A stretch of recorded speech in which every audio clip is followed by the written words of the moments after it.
Welcome to this quick guide on how to enable sending messages in a Telegram group on your PC with the latest update. If you've ever found yourself locked out of posting in a group, this video is for you. Let's walk through the steps clearly so you can get back to chatting in no time.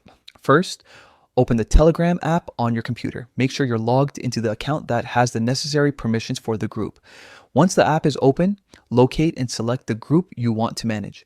If you don't see it right away, use the search bar at the top to find it by name. With the group open, look toward the top of the screen for the menu icon. This is usually represented by 3 horizontal lines.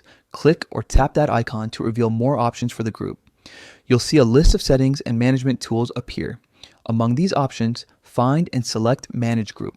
Inside the management area, you'll find a section labeled Permissions. Open Permissions to view the various posting controls for the group. This is where you can adjust who is allowed to send messages, media, and other content in the group.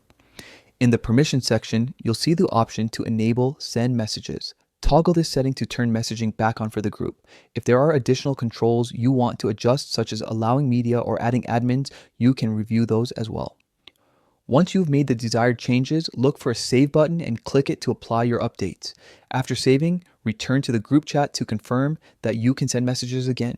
If you encounter any issues, double check that you're in the correct group and that you have the appropriate role or permissions. Sometimes, updates can reset certain settings, so it's worth revisiting permissions to ensure everything is set the way you want. That's all there is to it. A few taps on the top menu, a quick trip to Manage Group, a check of permissions, and you're ready to post once more. If you found this guide helpful, share it with others who might be running into the same hurdle, and drop a comment below if you have questions about other Telegram features.